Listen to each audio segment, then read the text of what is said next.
Hello everyone, कैसे हो आप सब। आशा करती हूँ आप सब लोग बहुत ज़्यादा स्वस्थ होंगे, बहुत ज़्यादा मस्त होंगे। तो आज है डे नंबर 4 और आज के दिन की शुरुआत मैंने वही की। सुबह उठकर पानी पिया, फिर फ्रेश होकर आई, देन 10 कड़ी पत्ते खाए मैंने धोकर अच्छे से चबा कर। और उसके 1 घंटे बाद मैंने खाए 2 खजूर और फिर नहाई धोई, घर की साफ़ सफाई की, झाड़ू पोछा पूजा की। और अब मैं आ गई हूँ किचन में और मैं बनाने के लिए जा रही हूँ आज रोटी नूडल्स। तो रोटी नूडल्स बनाने के लिए आपको जो भी मन करे वो वेजिटेबल्स चॉप कर लीजिए, बस इसमें प्याज कटने की क्योंकि पतिदेव नहीं खाते। और ये है तीन रोटी बची हुई थी कल की, तो उनको इस तरीके से ना कुछ कैंची की शेप से आप कैंची की मदद से कट कर सकते हो, किसी भी शेप में काट लो, छोटा बड़ा कोई फ़र्क नहीं पड़ता। ठीक है, अब इसको जैसे हम नूडल्स फ्राई करते हैं वैसे ही मसाले वगैरह डाल के फ्राई कर लेंगे। तो मैं आपको प्रोसेस पूरा का पूरा दिखा रही हूँ। आई होप ये रेसिपी आपको बहुत पसंद आएगी क्योंकि सबको पसंद आती है, बच्चों से लेके बड़ों तक। और जब भी घर में ऐसे बासी रोटी पराठे बच जाना है तो आप इस तरीके से खा सकते हो इनको, रोटी नूडल्स की तरह से बनाकर। साथ में मैं बनाने के लिए जा रही हूँ चाय, अपने लिए बनाऊँगी विदाउट शुगर और पतिदेव के लिए शुगर वाली ऑब्वियसली। देन फिर हम करेंगे ब्रेकफास्ट और वही अच्छे से चबा कर। ठीक है, और लंच में आज कुछ स्पेशल बनाने वाली हूँ, तो ब्लॉग को पूरा देखना। ब्लॉग पसंद आए तो लाइक शेयर करना और चैनल पर पहली बार आए हो तो चैनल को सब्सक्राइब ज़रूर करना। पास में जो बेल आइकन है उसे दबा के ऑल पे प्रेस कर देना। तो चलो नूडल्स बनाने शुरू करते हैं। देखो, मार्केट में ना ये लमसा टी के नाम से आती है, इसका लगभग 50 रुपये का पैकेट पड़ा था ये मेरे को। और ये फ्लेवर्ड टी है, मतलब आप चाहो तो टोटल चाय भी इसमें बना सकते हो, लेकिन आप जैसे थोड़ा सा ना, जैसे 1 ग्राम 1 कप के हिसाब से अगर आप डाल दोगे उसमें बहुत थोड़ा सा, तो फ्लेवर बहुत अच्छा आता है और आपको कुछ और चाय का मसाला डालने की ज़रूरत नहीं है। तो बहुत ही बढ़िया मसाला है ये चाय में डालने के लिए। वैसे तो ये टी पत्ती ही बोलते हैं, लेकिन मैं इसे मसाले की तरह ही यूज़ करती हूँ क्योंकि थोड़ी सी डालने पे ही बहुत अच्छा टेस्ट आता है। तो मुझे ये अच्छी लगती है, मेरे पतिदेव को भी अच्छी लगती है, और भी मैंने कई लोगों को देखा तो मैंने मंगाई है उनसे, तो अच्छी लगती है। आपको मार्केट में अवेलेबल हो जाएगी 50 रुपीज़ की, मैंने मार्केट से ही ली थी। ठीक है, तो ये मैंने डाल दी है थोड़ी सी। मेरे पास एक और डिब्बे में मैंने ना खोल कर खाली करके रख रखी है। इस वाले डिब्बे में फ्रूटो लाइट के डिब्बे खाली हो जाते हैं, तो इसमें मैंने भर रखी है। अभी मेरी ये चल रही है, खाली हो जाएगी तब मैं इसको भी खोलूँगी। तो चलो फटाफट से, एक तरफ बन रही है चाय और एक तरफ बनाने चलते हैं रोटी नूडल्स। सुबह ना मेरा बेटा स्कूल के लंच में पोहा ले गया था, तो ये फ्राई पैन पोहे का ही हो रहा है, तो इसी में बना लेंगे।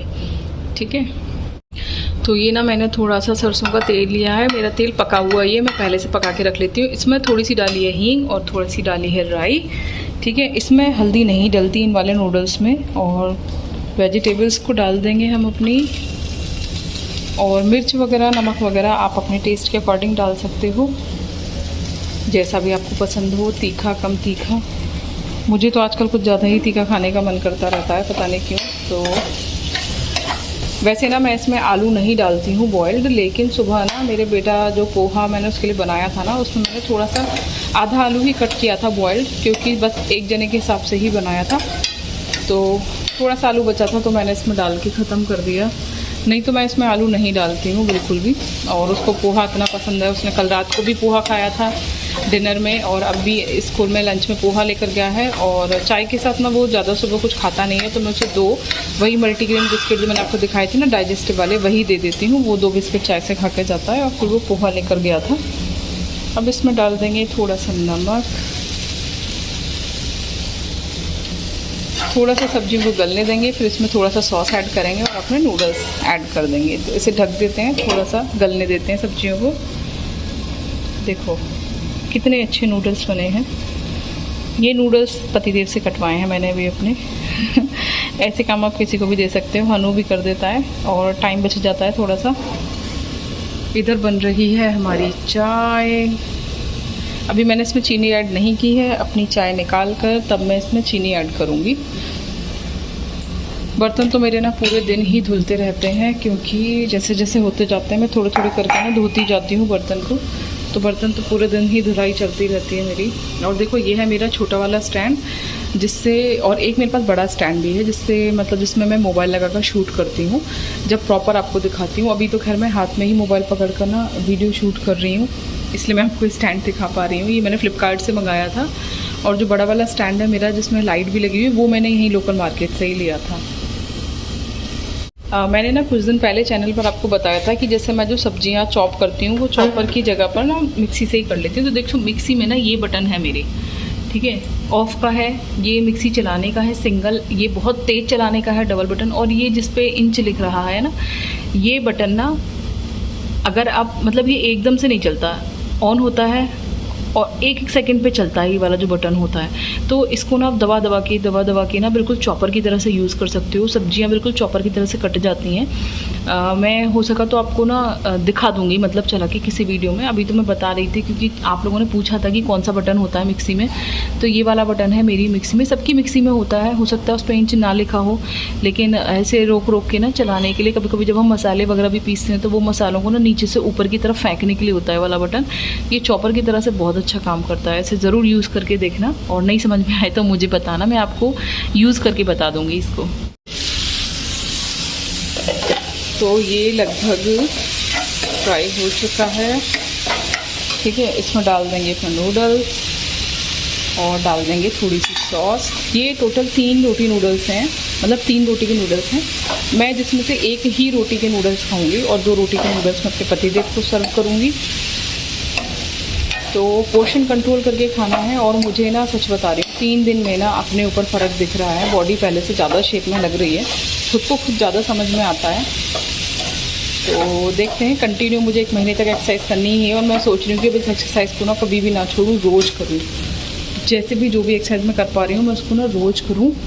इसमें थोड़ा सा ऐड करेंगे सॉस। ये मेरा पुदीना सूख रहा है, काफ़ी सारा मैंने मतलब कर दिया है, लेकिन और भी कर रही हूँ। और ये ना मैंने थोड़ा सा ना मोमन भिगोया था, जो मोमन में घी निकालने के बाद बचता है ना, वो मैं आज बनाने जा रही हूँ दाल बाटी। तो बाटी में इसी की मदद से बनाऊँगी और आपको दिखाऊँगी भी, बहुत ही अच्छी बनती हैं। और ये जो मोमन है ना, ये मोमन यूज़ भी हो जाता है। इसमें डाल देंगे थोड़ा सा सॉस तो आप अपने टेस्ट के अकॉर्डिंग डाल सकते हो, ठीक है।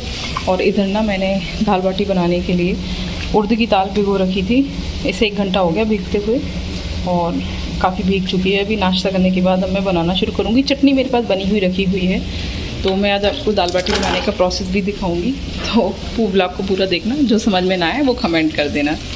तैयार है हमारी गर्मा गर्म रोटी नूडल्स, ठीक है। इस पर आप थोड़ी भुजिया या नमकीन वगैरह स्प्रिंकल कर सकते हो, ठीक है। और इधर ना चाय जो बन रही है, मैंने अपनी चाय छान ली है और अब पतिदेव की चाय में मैं ऐड करूँगी 1 चम्मच चीनी। ये मैं आपको सिर्फ इसलिए दिखा रही हूँ जिससे आपको पता चले कि मेरी जो चाय थी ये विदाउट शुगर है। और अब मैंने इसमें चीनी ऐड की है। तो अगर वेट लॉस कर रहे हो भाई तो चीनी छोड़ दो, मीठा छोड़ दो। जितना ज़्यादा इस चीज़ को फॉलो कर पाओगे उतना तेज़ी से आपका ना वेट लॉस होगा, ठीक है। तो चलो ब्रेकफास्ट करते हैं।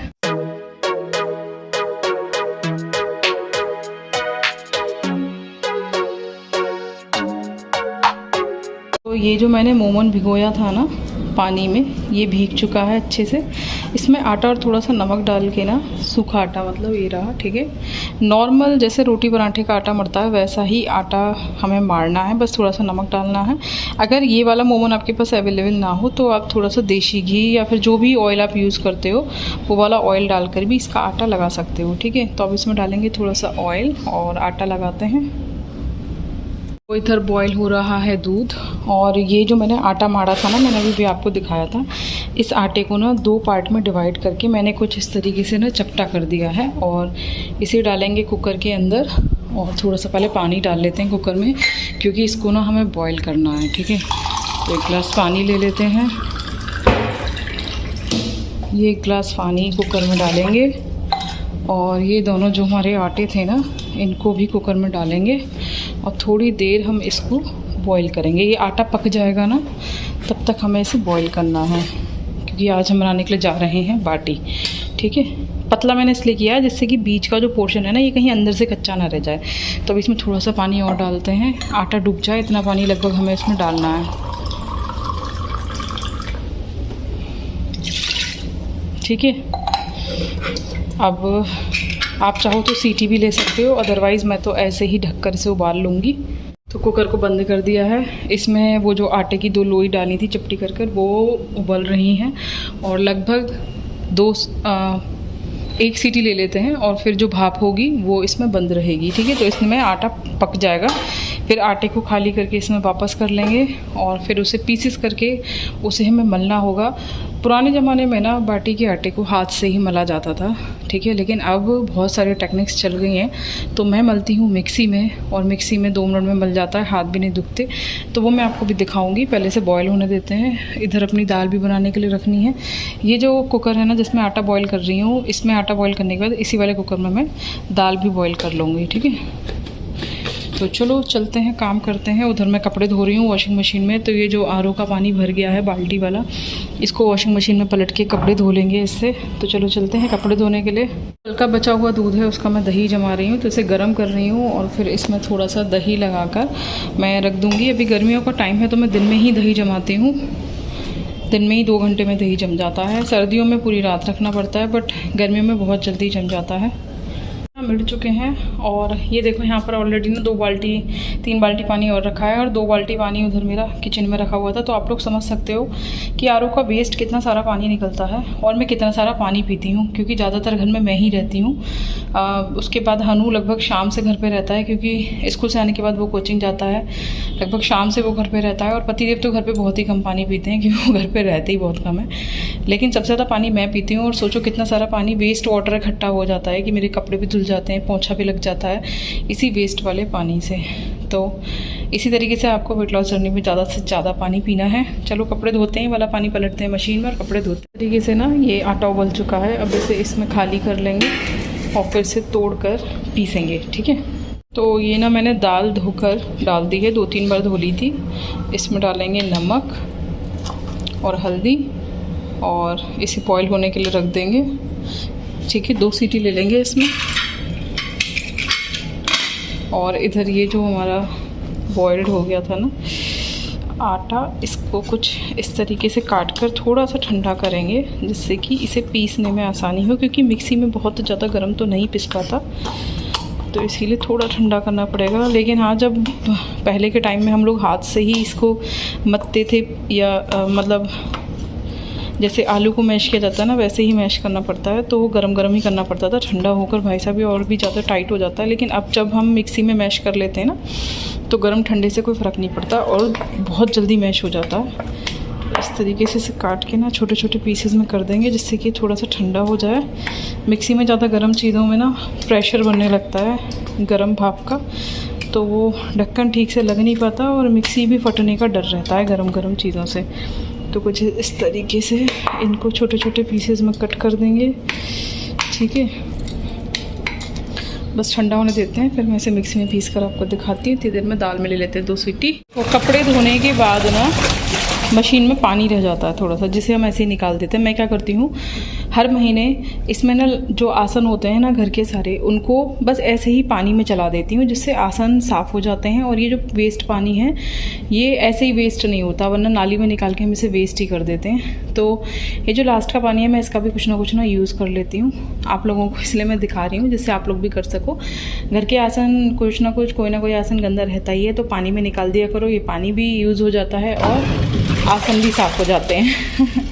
चलो कपड़े सुखाने के लिए चलते हैं। अब देखो ये जो पीसेज है ना, इनको थोड़ा थोड़ा करके, बहुत सारे नहीं, थोड़ा थोड़ा करके ना मिक्सी में से डालेंगे और मिक्सी को चला कर ना ये बिल्कुल महीन एकदम से पिस जाएगा, ठीक है। लगभग इतना करते हैं और फिर से पलट लेंगे इसमें, और फिर इसमें घी डाल के इसको बाटी की शेप देंगे। वो भी दिखाऊंगी मैं भी आपको, ठीक।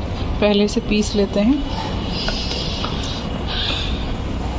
देखो तो कुछ ना इस तरीके से बिल्कुल महीन इसमें पिस जाता है, और जो कोई भी मोटा पार्ट रह जाए उसे फिर से पीस लो, ठीक है। 2 मिनट में पिस जाता है, वरना हाथ से पीसने में तो बहुत घंटे लगते हैं। तो अब इसमें और पीसेस डाल लेंगे और सारे के सारे पीसेस ना ऐसे ही करके हम पीस लेंगे, और फिर इसमें घी डाल के बनाएंगे बाटी।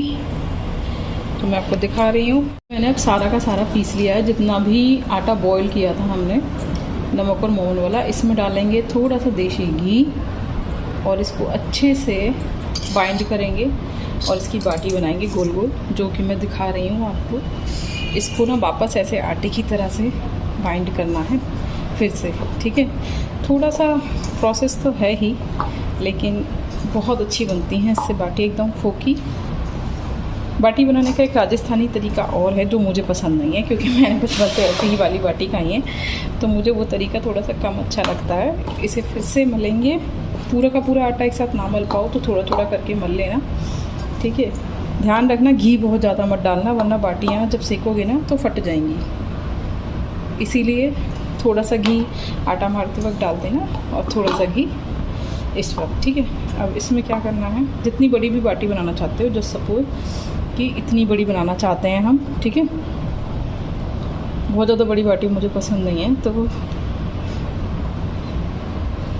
कुछ फिर इसे कुछ इस तरीके से दबाएंगे, इसके बीच में ये होल करेंगे। तो ये बन गई है बाटी हमारी, इसे रख देंगे प्लेट में। कुछ और बाटी भी बना के मैं आपको दिखाती हूँ। साइज़ आप अपने अकॉर्डिंग सेट कर सकते हो बाटी का, ठीक है। बहुत ज़्यादा मोटी मत बनाना, वरना सेकने में ना अंदर से कच्ची रह जाती है। तो छोटी बनाना और उसे ज़्यादा से ज़्यादा फ्लैट करने की कोशिश करना। इसमें फिर बीच में एक ऐसे होल कर देना, जिससे जो बीच का मोटा मोटा होता है ना वो ठीक हो जाता है, ठीक है। तो मेरे यहाँ पर दाल बाटी सबको बहुत पसंद है, ठीक है। इस तरीके से तो देखो ये कुछ 4 बाटी बनाई हैं मैंने, कुछ इस तरीके से बन गई हैं ये। अभी इन सब की बना कर रख दूँगी और जब खाएंगे ना तब गरम गरम सेक दूँगी। ये एक ऐसी डिश है जिसे आप पहले से प्रिपेयर करके रख सकते हो, कोई आए तो तुरंत गरम गरम सेक ली और खा ली। तो चलो इन सबको ऐसे ही बना लेते हैं। ये देखो खाना बनाने के बाद मुँह की हालत, पसीना, बहुत गर्मी है भाई, पता नहीं कब बारिश होगी। मैं तो परेशान हो गई हूँ पसीने से। तो अब नाश्ता करे हुए मुझे हो चुके हैं 3 घंटे, ठीक है। 3 क्या 3.5 घंटे हो गए हैं, और इतने बीच में मैंने बहुत सारा पानी पिया और घर के सारे काम निपटाए। अब मैं एक आम लेकर आई हूँ। आप सबको पता ही है कि खाना खाने से पहले फ्रूट्स या सैलेड खाना चाहिए, तो एक आम लेकर आई हूँ मैं। पहले खाऊंगी ये आम और फिर उसके बाद बाटी सेकेंगे और खाएंगे गर्मा गर्म दाल बाटी। तो चलो पहले फ्रूट्स एंजॉय करते हैं। और आप सब लोगों को भी ना खाने से पहले 1 प्लेट भर की सलाद खानी ही खानी है, जिससे कि खाना कम जाए पेट में और इससे कैलोरी भी कम जाएगी। ये लगा ली है मैंने थाली, जिसमें है चटनी, उड़द की दाल, और ये सिक रही है हमारी बाटी। अभी अभी डाली हैं तो थोड़ा टाइम तो लगेगा सिकने में।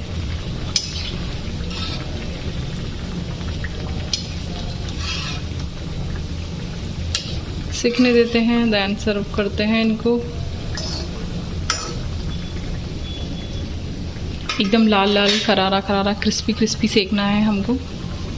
तो सिक चुकी हैं हमारी गर्मा गर्म करारी करारी बाटी। देखो बिल्कुल अभी कढ़ाई से निकाली है, तो जो कढ़ाई के अंदर के जो झाग और वो होते हैं ना, देखो वो भी दिख रहे हैं अभी, ठीक है। तो चलो एंजॉय करते हैं अपना दाल बाटी चटनी को। खीर नहीं बनाई थी मैंने, क्योंकि फिर वो मीठा हो जाता। इन लोगों को मैं प्रसाद में, जो मंडे में हम लोग भोग लगाते हैं ना, वो वाला प्रसाद रखा हुआ है, वही दे दूँगी, ठीक है। मैं नहीं खाऊंगी इसको। तो कैसी लगी आप लोगों को ये दाल बाटी की रेसिपी, ये ज़रूर शेयर करके बताना। और क्या आप लोग भी इसी तरीके से दाल बाटी बनाते हो घर पे, ये भी मुझे शेयर करके ज़रूर बताना। हमारे यहाँ पर बारिश हो रही है आज, काफ़ी देर से हो रही है। काफ़ी तेज़ बारिश हो चुकी है, फिर कम हो गई थी और फिर से तेज़ होनी शुरू हो गई है। अभी पता नहीं कितनी देर तक ये बारिश चलेगी। हाजनू का ट्यूशन रह गया इसी वजह से, क्योंकि बारिश काफ़ी ज़्यादा तेज़ है और वो ट्यूशन भी नहीं जा पा रहा। हेलो एवरीवन, कैसे हो आप सब। मेरी बैक पे ना थोड़ा सा इन्फेक्शन हो गया है, तो मेरे को गाउन चेंज करना पड़ा। मुझसे कपड़े नहीं पहने जा रहे और बहुत ज़्यादा जलन हो रही है। मुझे लग रहा है मैं आज एक्सरसाइज नहीं कर पाऊँगी। मैं एक भी दिन ना एक्सरसाइज स्किप नहीं करना चाहती थी, बट पता नहीं क्या हुआ। मैंने भी टैबलेट खाई है एलेग्रा की एलर्जी की, पता नहीं मे भी शायद एलर्जी हो गई है कुछ। सॉफ्रोमाइसिन का ट्यूब भी लगाया है, देखते हैं भी ठीक नहीं हुई तो फिर डॉक्टर को दिखाने के लिए जाना पड़ेगा। पता नहीं क्या हुआ है मेरे को, मुझे कुछ समझ में ही नहीं आ रहा है एलर्जी हुई किस चीज़ से है। बहुत ज़्यादा जलन हो रही है, पता नहीं कैसे ठीक होगी। आरती जी ने चैनल पर एक क्वेश्चन पूछा था कि जो मंडे का फास्ट होता है वो कैसे रखना चाहिए और मैं कैसे पूजा करती हूँ सावन के सोमवार वगैरह में, वो मैं उनको मतलब दिखाऊं। तो आरती जी मैं आपसे ये कहना चाहूँगी कि मैं शूट तो नहीं कर पाऊँगी कि मैं कैसे पूजा करती हूँ, क्योंकि देखो अगर हम शूट करने के लिए बैठ जाते हैं तो हमारा ध्यान एक तो पूजा में नहीं लगता। दूसरा, मैं मंदिर में कैसे पूजा करने के लिए जाती हूँ वो अगर मुझे शूट करके आपको दिखाना है तो मुझे मंदिर में कैमरा लेके जाना पड़ेगा और फिर मेरा पूजा में ध्यान नहीं लगेगा और बहुत ज़्यादा भीड़ होती है तो पूजा नहीं हो पाती और ऐसे में मैं शूट नहीं कर सकती बिल्कुल भी, और मुझे अच्छा भी नहीं लगता क्योंकि सच में ध्यान नहीं लगता और ये सब चीज़ें दिखाने की नहीं होती। बट मैं आपको बता सकती हूँ कि मैं कैसे पूजा करती हूँ। तो मैं आपको व्रत भी बता देती हूँ मैं कैसे रखती हूँ और पूजा भी बता देती हूँ मैं कैसे करती हूँ। मैं हमेशा पतिदेव के साथ ही पूजा करने के लिए जाती हूँ। मतलब मेरा ऐसा मानना है कि सुहागन औरतों को हमेशा पति के साथ ही पूजा करने के लिए जाना चाहिए और उनके साथ ही सारे के सारे जितने भी पूजा वाले काम होते हैं, हवन है, यज्ञ, ये सब काम जोड़े से ही किए जाते हैं। तो क्योंकि मेरे पतिदेव भी मंडे का फास्ट रखते हैं तो हम दोनों साथ ही जाते हैं हमेशा पूजा करने के लिए। और पूजा में ना आप बेलपत्री, कच्चा दूध, दही, शहद, काले वाले तिल, बेलपत्ती मैंने आपको बता दिया। कोई भी फ्रूट अगर आप चढ़ाना चाहो और फ्रूट नहीं चढ़ाना चाहो तो आप सब्जियों को भी चढ़ा सकते हो भोले बाबा पे। पैसे और हरी मूंग की दाल साबुत वाली, काली मिर्च, थोड़ी सी चीनी और इत्र, कलावा और उसके बाद दिया और धूप बत्ती, ये सब तो मैं चढ़ाती ही चढ़ाती हूँ। और जो भांग होती है ना वो भी चढ़ाती हूँ। मतलब ये सब चीज़ें पतिदेव अवेलेबल करा देते हैं। भांग के जो पत्ते होते हैं उनको सुखा कर रख लेती हूँ पाउडर बनाकर, वो भी चढ़ाती हूँ। तो बहुत सारी चीज़ें चढ़ाती हूँ और पूरी विधि विधान से पूजा करती हूँ। सबसे पहले गणेश जी पे जल, मतलब जो कुछ भी चढ़ना है वो सबसे पहले गणेश जी पे, फिर कार्तिक जी पे, फिर नंदी बाबा पे, फिर माता पार्वती पे और फिर भोलेनाथ पे। ये ही मतलब वो होता है चढ़ाने का जो एक तरीका होता है ना चीज़ों को, तो इसी तरीके से चढ़ाती हूँ। और बाकी सब कुछ चढ़ाने का एक अलग अलग मोटिव होता है कि कौन सी चीज़ क्यों चढ़ाई जाती है, उसका एक अलग रीज़न होता है। अगर वो भी जानना हो आपको तो कमेंट करना, मैं नेक्स्ट वीडियो में वो भी बता दूंगी कि क्या चीज़ चढ़ाने से क्या होता है भोले बाबा पे। ठीक है, तो इसी तरीके से पूजा करती हूँ। बाकी भोग लगाते हैं हम लोग किसी भी दूध से बनी हुई मिठाई का, क्योंकि भोले बाबा को दूध से बनी हुई मिठाइयाँ बहुत ज़्यादा प्रिय हैं, तो उन्हीं का भोग लगाते हैं। फिर पूरे दिन मैं फास्ट रखती हूँ, मैं नमक नहीं खाती, चाय पीती हूँ और फ्रूट्स खाती हूँ। ठीक है, उसके बाद रात को एक टाइम नमक का खाना, जो भी घर में सब लोग खाना चाहें वही बना लेती हूँ। तो इसी तरीके से मैं अपना मंडे का और सावन का सारे के सारे फास्ट रखती हूँ। लेकिन सावन के सोमवार में एक डिफरेंस होता है, मंडे के सोमवार में मैं फास्ट वाले दिन ही सुबह सुबह सर धोती हूँ, लेकिन सावन के सोमवार में ना सुहागन औरतों को सुबह सर नहीं धोना चाहिए सोमवार वाले दिन। तो मैं संडे को रात को सोने से पहले सर धोकर सोती हूँ। ठीक है, तो कुछ इसी तरीके से मैं पूजा करती हूँ। और बाकी घर पर भी पूजा में बहुत सारी चीज़ें पढ़नी होती हैं, वो सब मैं आपको क्या बताऊँ कि मैं क्या क्या चीज़ें पढ़ती हूँ और कैसे पूजा करती हूँ। वो सब का अपना अपना अलग तरीका होता है पूजा करने का। तो आई होप आपको अपने सवाल का जवाब मिल गया होगा और आप सेटिस्फाइड भी होंगी। नहीं हो तो अगर मन में कोई और सवाल हैं तो आप वो भी कमेंट करके बता सकते हो, मैं जवाब देने का पूरा प्रयास करूँगी। हेलो दोस्तों, कैसे हो आप सब। तो मैंने आपको दोपहर को बताया था कि मुझे एलर्जी हो रही थी पीछे बैक पे, और मैं भी डॉक्टर को दिखा कर आई हूँ। डॉक्टर ने बोला है कि हर्पीस निकल आई है मेरे, तो बहुत ज़्यादा दर्द और जलन हो रही है। मैंने जो ये 30 डेज़ का वेट लॉस चैलेंज लिया था, ये चैलेंज चलेगा, लेकिन शायद मैं अभी एक्सरसाइज कंटिन्यू नहीं कर पाऊँगी, क्योंकि शायद आप सब लोगों को हर्पीस के बारे में पता ही होगा कि बहुत पेनफुल होता है ये और बहुत मुश्किल से ठीक होता है। तो अभी कुछ दिन, कम से कम 15-20 दिन मुझको लगेंगे इसको रिकवर करने में। तो ब्लॉग्स बनाऊंगी, जैसे जो पॉसिबल होगा वो बनाऊंगी, लेकिन अभी मैं एक्सरसाइज कंटिन्यू नहीं कर पाऊंगी। और पीछे बैक पर निकली है पूरी, तो बैठने में लेटने में भी बहुत ज़्यादा दिक्कत हो रही है, मुझे कपड़े पहनने में भी बहुत ज़्यादा दिक्कत हो रही है। तो बस अभी मैं यही कहूँगी और मैं आज का ब्लॉग यहीं पर ख़त्म करती हूँ, फिर कल के ब्लॉग में बात करूँगी आप सब लोगों से। ठीक है, गुड नाइट।